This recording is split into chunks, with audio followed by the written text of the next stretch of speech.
मेरे चैनल को सब्सक्राइब कर लीजिए, बेल नोटिफिकेशन को भी ऑन कर लीजिए। आज आप नावल सबील के सेकंड पार्ट की नेक्स्ट एपिसोड सुनेंगे, जिसकी तहरीर उम्मे उमैर की है। चले चलते हैं कहानी की तरफ।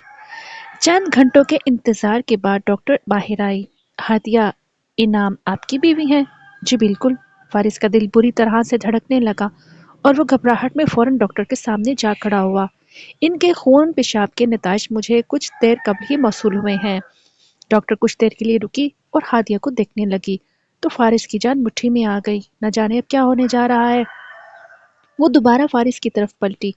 आपकी शादी को कितना अरसा बीता है? एक माह। फारिस के दिमाग में अजीब से झक्कर चलने लगे, मगर खुद को मुतमईन जाहिर करने में कामयाब रहा। माशाल्लाह, आप दोनों की जोड़ी बहुत दिलकश है। चांद सूरज की जोड़ी बोलें तो ज्यादा बेहतर होगा। जी बहुत शुक्रिया। फारिस ने बनावटी मुस्कुराहट और इत्मीनान दिखाया। आपकी बीवी के तमाम नताज साफ और वाज़ेह हैं। ये एनीमिक है, यानी खून में फौलाद की बहुत कमी है, जो कि खतरे वाली बात नहीं है। इस पर काबू पाया जा सकता है। डॉक्टर कुछ देर के लिए रुके, फिर सिलसिला कलाम जोड़ा। इस वक्त इन्हें शदीद गे का आना, जिसका बुनियादी सबब ये शदीद किस्म के जहनी तनाव और परेशानी का शिकार हैं। इनके दिमाग पर किसी बात का बोझ है, जिसकी बिना पर जहनी इंतशार ने इन्हें जकड़ा हुआ है। आप इन्हें खुश नहीं रखते हैं क्या? फारिस झटका और डॉक्टर को मुनासिब जवाब देने के लिए अल्फाज ढूंढने लगा। ऐसी नई शादीशुदा कम उम्र खूबसूरत लड़की को क्या परेशानी लाहक हो सकती है भला? इससे पहले फारिस जवाब देता, हादिया बोल पड़ी। ऐसी बात नहीं है, मुझे इनसे शादी से कबल परेशानी लाहक थी, जिनमें इनका कोई कसूर नहीं है। वो बस आवाज में बोलकर खामोश होगी, जबकि फारिस दिल ही दिल में हादिया का अपने बारे में हुस्न ज़न सुनकर दंग रह गया। फिर यकीनन आप दोनों की शादी में रोड़े अटकाने वाले होंगे, जो आपने अपनी खुराक का कतई ख्याल नहीं रखा। डॉक्टर मुस्कुराकर हादिया से पूछने लगी। जी बस ऐसा ही समझ लें। हादिया फीका मुस्कुराई, जबकि फारिस मुस्कुराहट छुपा गया।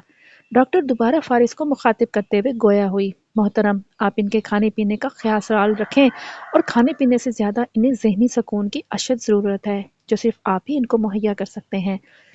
मैं शरबत फुलाद के साथ चंद सुकून आवर अदवायात लिख कर दे रही हूँ। आप इन्हें 2 माह तक लगातार मकतूब हदायत के मुताबिक दवाएं खिलाएं, ताकि हम दोबारा इनका खून लेबॉर्ट्री में टेस्ट करवा सकें, क्योंकि इनके जिस्म में होमोग्लोबिन की मिकदार भी खतरनाक हद तक कम है।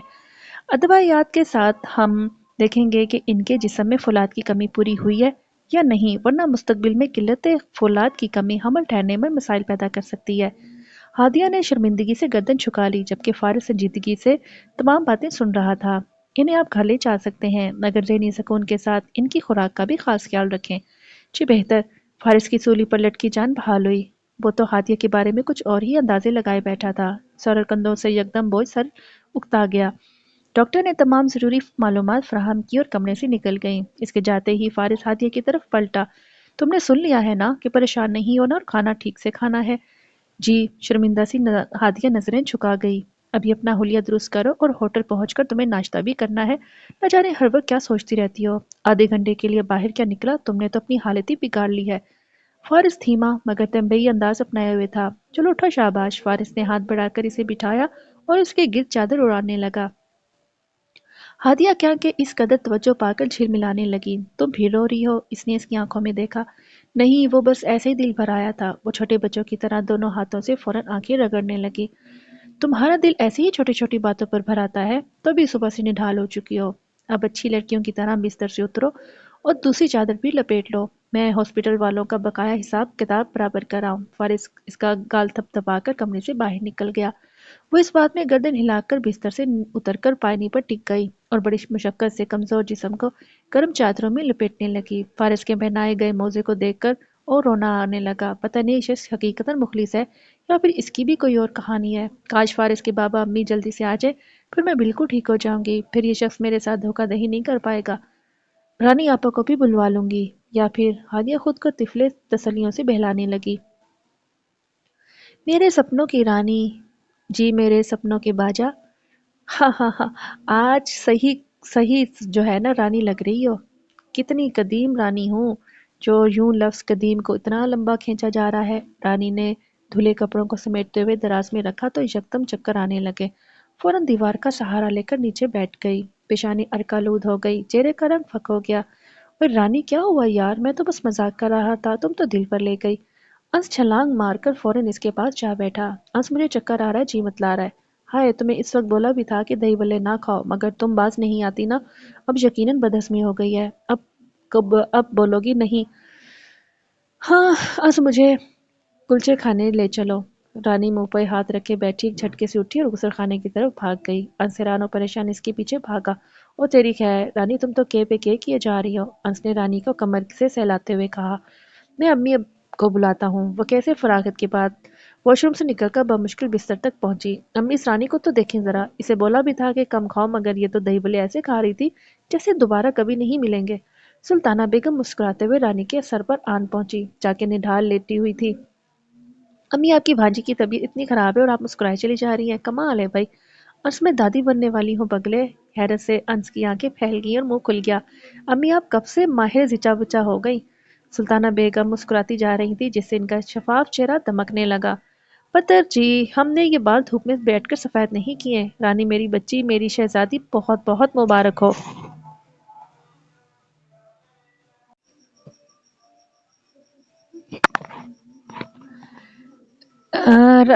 माशाल्लाह, अभी तबीयत थोड़ी संभले तो करबी हॉस्पिटल से मुआयना करके ले आओ। रानी ने बमुश्किल मूंदी आंखों को खोला और गोया हुई। खाला जान, कल से मेरी तबीयत बहुत बोझल हो रही है, मगर आज तो इंतहा ही हो गई। वो मुश्किल उठकर बैठी। अरे बेटी, शुरू के महीनों में ऐसा होगा, फिर तबीयत बिल्कुल ठीक हो जाएगी इंशाल्लाह। अंश, जाओ रानी के लिए कीनू ले आओ। अरे नहीं खाला, मेरा बिल्कुल भी जी नहीं चाह रहा, वो बिस्तर पर बैठे हुए पतीली से बोली। अच्छा तो फिर दही भल्ले खाओगी? वो मैं ले आता हूँ। अंश ने जानबूझकर रानी को छेड़ा। नहीं, दही भल्लों का मेरे सामने कोई नाम न ले, सोचकर ही मुझे काइयाँ आ रही हैं। रानी मुंह पर दुपट्टा लपेटे निढाल बैठी थी। अंश, मेरी बच्ची को मत छेड़ो। अम्मी ने घर का। अम्मी, एक यही तो है जिसे छेड़ने का हक हासिल है, और वो भी लगता है उल्टियों की नजर होने वाला है। अम्मी, जी चाह रहा है फारिस भाई और सोबी को भी अभी ये खुशखबरी सुना दूं। अंश, क्यों तावले होते जा रहे हो? पहले डॉक्टर से चेक तो करवा लो। जी, जो हुक्म अम्मी जान, अंस ने मुस्कुराते हुए कहा। अब रानी के सरहाने बैठने की जरूरत नहीं है, जाओ ऊपर चची को बुला कर लाओ। क्यों, चची को क्यों बुलाना है? क्या वो आपसे ज्यादा तजुर्बाकार है? अंस, तुम बहुत शरीर और बहुत बोलते हो। मैं खुद इससे बात करती हूँ। और हाँ, सदके के लिए कुछ पैसे निकालो, बल्कि ऐसा करो बाजार से सामान ला दो, मैं खाना पकाकर गरीबों में तकसीम करना चाहती हूँ। सदके से अल्लाह की रहमत का नजूल बढ़ता है। अल्लाह हमारी इस खुशी को बखैर और आफियत पाया तकमील तक पहुंचाए, आमीन। अंस ने जोश के साथ लफ्ज आमीन को खींचा। जो लोग अपने माल रात और दिन खुफिया और एलानिया खर्च करते हैं, तो इनके लिए इनके रब के यहाँ यकीनी अजर है। इन पर ना तो कोई खौफ होगा और ना ही वो गमगीन होंगे। सूरह बकरा, आयत नंबर 274। फकीरों को सदक़े की ज़रूरत जिस कदर ज़्यादा होगी, सदक़े की फ़जीलत भी बढ़ती जाएगी, इसलिए कि लोगों की ज़रूरियात पूरी करना और सत्तरपोशी सदक़ात को शरीयत में शामिल करने के अहम तरीन मकासद में शामिल है। चुनांचे सैयदना उमर बिन ख़त्ताब रज़ी अल्लाह ताला अन्हो कहते हैं कि रसूलुल्लाह सल्लल्लाहु अलैहि वसल्लम ने फरमाया, अफजल तरीन अमाल ये हैं, मोमिन के दिल में खुशी पैदा करने के लिए आप इसे तन पर कपड़ा पहनाने के लिए दें, इसकी भूख मिटाएं या इसकी ज़रूरियात पूरी कर दें। जी अम्मी, कब तक चाहिए? मैं पहले रज़िया को ये खुशखबरी सुनाऊँ, फिर तुम्हें आकर लिखवाती हूँ। जी ज़रूर, मैं तो यही चाहता हूँ कि बुजुर्गों के तजुर्बात के सामने सब कुछ तय हो। अल्लाह मेरे बच्चों की खुशियाँ दोबाला करे, आमीन। सुल्ताना बेगम हदायत रानी को और दुआएं सबको दे रही थी। अम्मी के कमरे से निकलते ही अंश तो हवाओं में उड़ने लगा। हाय मेरे सपनों की रानी, तुमने तो आज इस कदर खुश कर दिया है कि बस पूछो ना। जी चाह रहा है कि तुम्हें यहाँ से भगाकर शुमाली इलाका जात की तरफ ले जाऊं, पुरफिजा मकाम हो और हम दोनों हों। एक तरफ भेड़ें चल रही हों और दूसरी तरफ झरने बह रहे हों, ताज़ा हवा के झोंके आर पार हो रहे हों।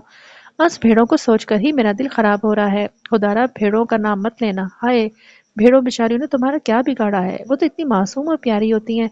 अच्छा, भेड़ें न सही, बकरियों से भी दिल खराब होता है क्या? किसी भी जानवर का नाम मत ले। फिर किसका नाम लूं? उसने बिस्तर पर टिकते हुए मोहब्बत से चूर लहजे में पूछा। बस आप चुप हो जाएं और मेरी नजर से ओझल हो जाएं, मुझे इस वक्त कुछ अच्छा नहीं लग रहा। हायो ज़नमुरी सोबी, तूने इस किस्म की कोई मालूमात मुझे फराहम ही नहीं की थी। मेरे साथ ये सितम ज़रफ़ी हो गई, कभी सोचा ना था। अंस खुद कलामी करते हुए रानिया के करीब होकर इसका सर सहलाने लगा। अब इससे भी जी मतला रहा है क्या? जी, रानी ने ढके मुंह के साथ जवाब दिया। अच्छा, मैं तुम्हारे लिए हाशमी वाली फकी लाता हूँ। बस कुछ भी ना लाएं, बस मुझसे दूर रहें और बातचीत ना करें। इसे दोबारा उकाई आना शुरू हो गई। वो दुपट्टे से चेहरा लिपेटे वॉशरूम की तरफ चल दी, जबकि अस इस नए तजर्बे पर हैरान खड़ा सोचता रहा। मैं करीबी मस्जिद जा रहा हूँ, ईशा के फर्ज बाजमात अदा करते ही लौट आऊंगा इंशाल्लाह। तुम अकेली घबराओगी तो नहीं ना? فارس نے نڈھال پڑی ہادیہ کا لحاف اور کمر درست کیا اور تصدیق چاہی۔ آپ نماز پڑھ کر جلدی لوٹ آئیے گا، وہ بول کر خشک لبوں پر زبان پھیرنے لگی۔ تمہیں پتہ ہے کل رات میں نے ٹھٹر کر ایک کمبنگی گزاری ہے، کل تم نے تو مجھے سردی میں سونے پر مجبور کر دیا تھا۔ وہ لجاجت سے بولا، اگر آج اجازت دو تو بستر کے دوسرے کونے میں لاچار شخص بھی آپ سے فائدہ اٹھا لوں۔ فارس نے ملتوی نظروں سے ہادیہ کو دیکھا جو اس بات میں ہلکی سی گردن چھٹکنے لگی۔ یہ ہوئی نا اچھی لڑکیوں والی بات۔ فارس نے فوراً اسے شاباشی دے ڈالی۔ اور ہاں، جو پھل لایا ہوں وہ بھی کھاؤ تاکہ تمہارا دھیان بٹے رہے، اور بلکہ ایسا کرو امی سے بات کر لو۔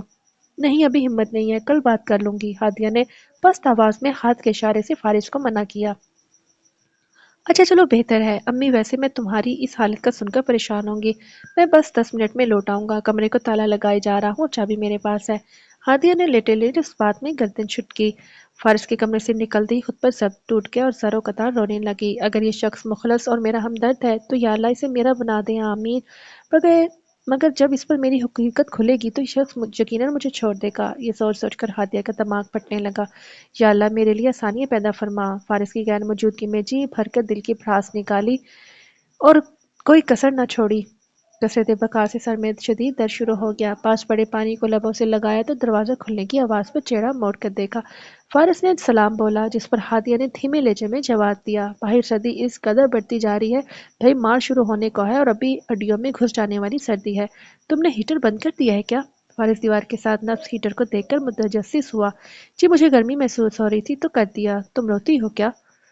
ہادیہ نظریں چرانے لگی۔ فارس نے پھر پوچھا، میرے جانے کے بعد تم رو رہی تھی؟ فارس نے اپنے ہاتھوں کو رگڑ کر گرم کیا اور پھر ہادیہ کی پیشانی پر رکھا تو پریشان ہو گیا۔ تمہیں کس قدر بخار ہو رہا ہے؟ فوراً اٹھ کر بیٹھو اور پانی کے ساتھ دوا لو۔ ہادیہ نے خاموشی سے فارس کے ہاتھ سے پانی تھام لیا اور گولیاں نگلنے لگی، جو کہ اس کے لیے مشکل ترین مرحلہ تھا، مگر اس کے علاوہ وہ کرتی بھی کیا؟ شاباش، ابھی لیٹ جاؤ۔ تم نماز پڑھتی ہو؟ ہادیہ نے اس بات میں سر ہلایا۔ اچھا، میں نے تمہیں کبھی پڑھتے نہیں دیکھا۔ خیر، میرا کام تمہیں یاد دہانی کروانا تھا، باقی عمل کرنا تم پر منحصر ہے۔ ہادیہ کا چہرہ بخار کی تپش سے لال انگارا ہو رہا تھا، جسم میں بڑھتی حرارت اسے بے چین کرنے لگی۔ لحاف اور کمبل کو چھٹک کر پیچھے پھینکا۔ فوراً اس کی حالت کے پیش نظر ہادیہ کے سرہانے ٹک گیا۔ لاؤ میں تمہارا سر دباتا ہوں، شاید کچھ بہتر محسوس کرو۔ فارس نے بولتے ساتھ ہی ہادیہ کی پیشانی پر اپنا مضبوط ہاتھ رکھتے ہوئے دھیرے دھیرے دبانا شروع کر دیا۔ وہاں کی لاغر آنکھی لڑکی آنکھیں موندنے لگی۔